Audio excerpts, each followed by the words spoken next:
Guess what? We have an announcement literally right now. Something happened literally right now. Joe Biden is now the president of the United States. I do not know why I did that bit. Like I just had this here, so I thought I'm not drunk as fuck. I'm just a basement dwelling communist. This is how we live. Don't tell anyone. All based on true events, or as it is called, biased on true events. Basically, to give you an idea that this is a completely biased show. It is biased all the way through. Like to say that I am biased. It's fine to be biased, especially if there's someone who's left leaning and you go call them a commie. Do you know what they say? Actually, I'm not a communist. I'm more of a Marxist, but yeah, sure, commie. Then again, if you call someone right wing a Nazi, they'll say I'm very central. Okay, I'm very unbiased. There are some good ideas on the left. There are some good ideas on the right. In between, I am coming here every Saturday. It's going to be at 10 p.m. It's going to be 5 stories which I found interesting that week. Which is basically, it's all about the jokes. It's about, this is not a news show. I'm just here to make fucking jokes. Okay. And it's not going to be anything much serious. Hold on to your butts. Let's start with the first story which I want to cover today. The first story. We know that the pandemic in India has pretty much kind of stopped existing.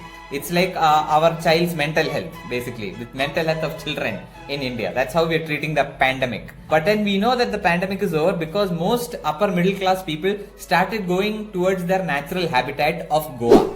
So our first story starts with Goa. Milind Soman, who turned 55 this week, decided on his birthday to celebrate his birthday by running naked on the beaches of Goa. And he took a photo of himself. Why? Why are you like? See, I know why. You wanted to go viral and all that. But imagine if your dad on his birthday decides to start running around naked in the house. You are not going to be saying, very good. What physique you have. You should immediately take him and get him psychiatric help. Okay. We take mental health seriously here. From my general Instagram demographic, I get that most people here are between the age of 18 to 24. I have no idea why you don't have a social life and why you are following me. Most of you might not have been given this thing called the sex talk from your parents. Now here's the thing. Men have this one thing, genitalia. It's called the penis. Or if you are like Indian, penis or Mike Pence. You know.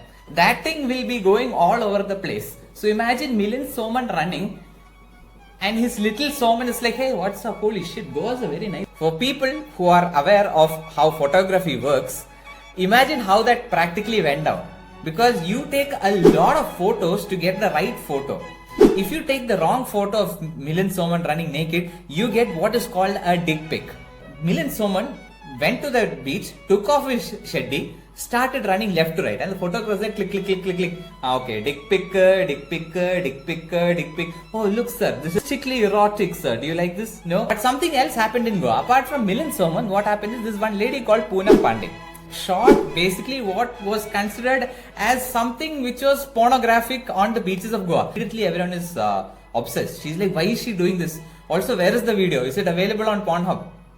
There's more nuance to this. Poonam Pandey probably shot without permit in an area which was not required, all the things. But then the local people are very angry. How people pointed out those when Milind Soman posted a nude photo, they're like, my full abs and all, very nice stuff. I will go to gym tomorrow. I mean, tomorrow, maybe tomorrow, day after, I don't know, I'll see. I have a headache. Poonam Pandey does the same thing. People are like, no, poor job.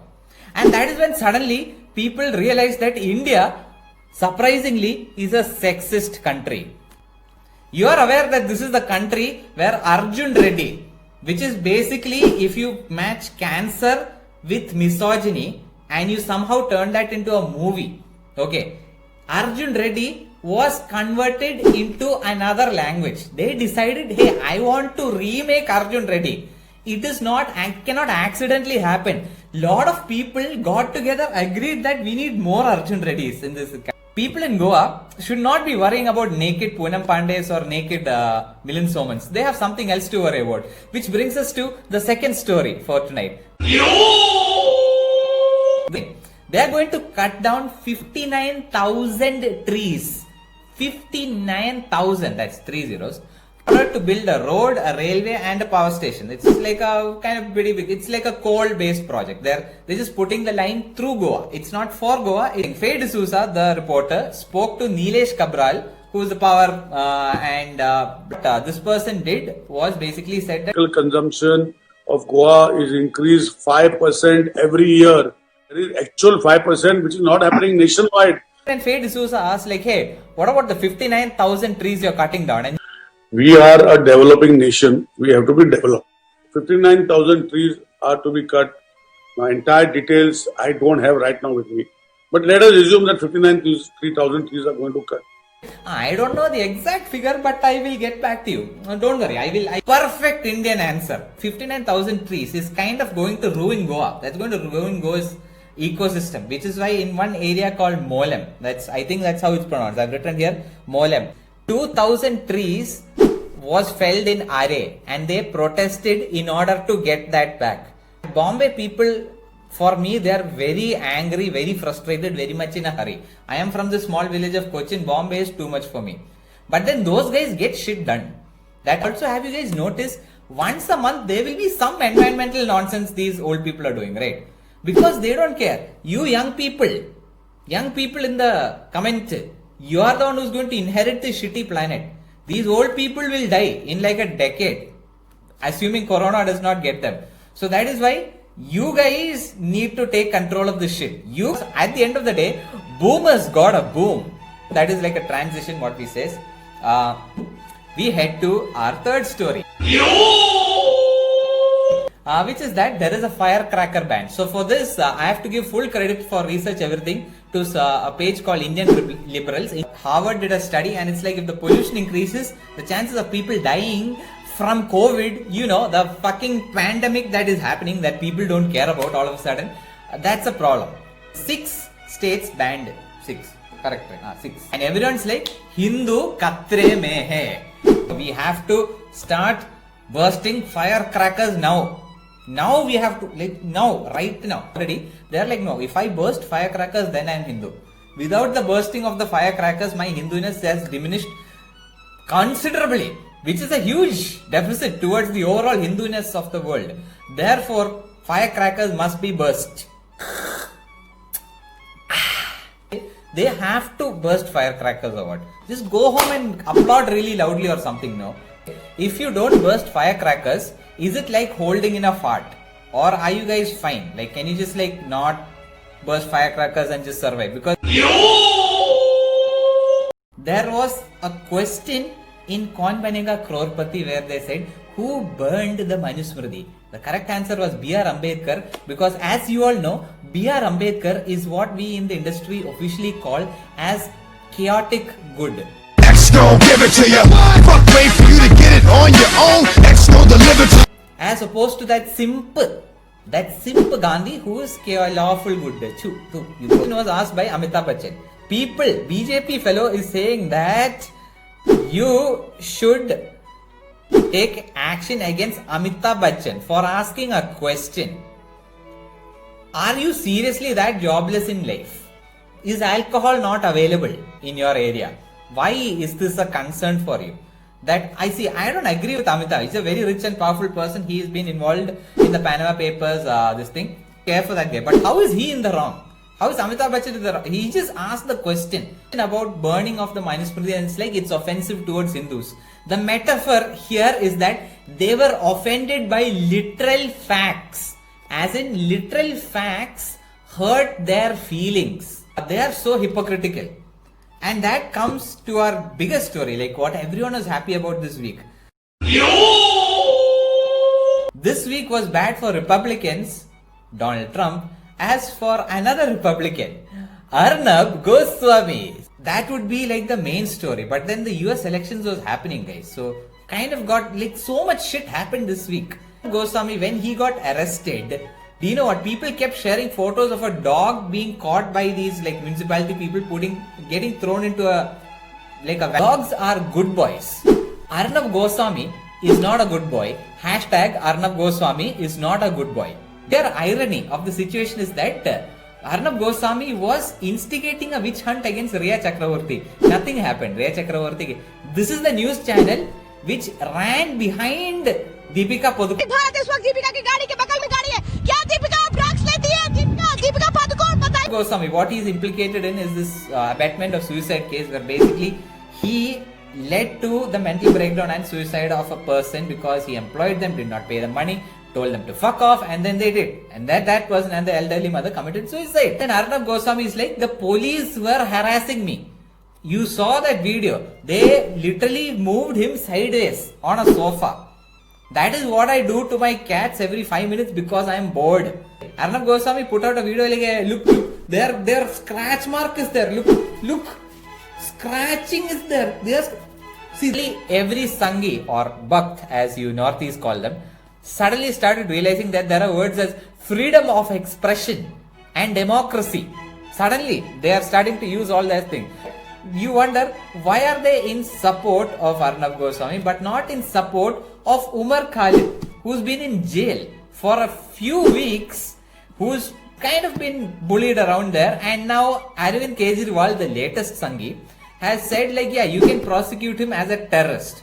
Or what about Stan Swami, who's like an 83-year-old fellow with Parkinson's disease, asked them, can I have a straw because he can't drink properly. NIA said, please wait 20 days. 20 days for him to get a straw. Very nice. See, I like liberals. Okay, very cute here. Very nice ideas. Here's the thing though. Liberals have a lot of tolerance for intolerance. Arnab Goswami is intolerance. If you tolerate intolerance, you will get more intolerance. Do not do that. You should show intolerance towards intolerance. Whether it is Arnab Goswami or our main story for today, which is, of course, the US fucking presidential election. The US presidential election. This Donald Trump, perfect metaphor for 2020. Everyone wants to be done with 2020, but it's just not ending. Same with Donald Trump. Are you guys aware that there are Indians who did puja for Donald Trump? Bloody puja they are doing for Donald Trump's victory. One idiot did astrology and predicted that Donald Trump will win and Joe Biden will lose. Now, for those of you who are sane, who do not know what astrology is, it is when an asshole looks at your ass and makes money from you. Why are we following the US elections? Why do we need to look at the US elections so much? Here's the thing. During this, I said boomers got a boom. You guys understood what boomers meant. You guys envisioned like your uncles or your aunties. Indians never had a boomer generation. That's how influential the United States is. We see our world culturally through the lens of those idiot cowboys. People call like British Trump, I forgot his name. They call him British Trump or Brump. And if you look at him, it sounds like that's the sound which he makes when he wakes up. Brump. Also, they call Jair Bolsonaro, who is somehow a bigger asshole than Donald Trump, the president of Brazil. They call him Brazilian Trump. But then this entire election, how it's been going, what's happening, for that I have to tell you a story about my childhood friend. His name is Shankar. And this was his thing, right? The thing about Shankar, my childhood friend, is we used to play cricket in my house because there is a driveway here, go figure. So if you've played gully cricket, you know the rules, right? Ball hits the car, instantly out. Ball goes to the other side, out. There is no... Whenever someone was winning the match, he'll start saying, cheater cock, you are cheating. You are doing something with your... What the fuck? When we are playing cricket, in between, mid-batch, he'll say, cheater cock. We used to fight with him. Like, no, let me explain to you how I'm actually winning and you are losing. Now, why I'm comparing this is because this sounds exactly like what Trump is doing. What Trump is doing is that every vote which came for him is legitimate, but every vote which did not come for him is illegal. We kind of get why he's doing it, because he wants to win the election, but we are kind of like, how can he do this? This sounds like some school level bullshit. And here's the surprising thing, you young people should find out. Adults have no fucking idea what they're doing. They're doing the same shit which you guys are doing, including elected officials, including people who have access to literal nuclear weapons, have no idea what they're doing. They are still the same Shankar who is going cheater cock. I don't know what cheater cock is, by the way. It just sounds very nice. Also, once again, this reminds me of Milan Soman's this thing. In fact, when Mr. Biden takes office, what's going to happen is all of Donald Trump's supporters are going to go say that this is no hashtag not my president. Just wait for that. They're going to put hashtag not my president all over the place, saying that they stole the election, that they are all chittercocks. All that shit they're going to be doing. President Joe Biden was winning. His supporters were dancing outside the vote counting booths. When Donald Trump was losing, his supporters came with fucking guns to that place. No one was shot. No one was died. But then that is the kind of person he is. That is the kind of people that follow him. That is the kind of issues which they are going to be creating in the near future. I want to say it's the difference between Arnab and Kamra. It's the Arnab Kamra difference. Arnab Goswami will instigate people to attack others. But he'll say that that wasn't me, bro. He did it. It's called plausible deniability. Kunal Kamra, at best, he will post someone else's video and say, who did this? 3 laughing smileys with the tears coming out. That is the worst Kunal Kamra can do. Kunal Kamra, because of him, I have so many followers. He shared one of my posts. So, of course, I am very much biased in this scenario. Let's assume things go well. What do we have in store for the future? Here's the thing. United States, hugely imperial country, lot of weapons. They're still going to keep bombing. The only reason they've not been able to raise a lot of wars in the past 4 years is probably because Donald Trump is an inefficient, corrupt person. He's a bad businessman. He's not an idiot. He's a buffoon. There's a difference. Donald Trump somehow ensured that wars didn't start. With Joe Biden, he's going to be serving his corporate overlords. He's going to be running business as usual. The only difference is, earlier, under Republicans, they would have bombed a Muslim country. Now what will happen is, the person who's bombing the Muslim country is to be a trans person and they'll probably take a selfie of themselves saying, Yas Queen, as they're bombing a village in Afghanistan. America is not the country we should be looking to. Every time you see America, you should be saying, Thu,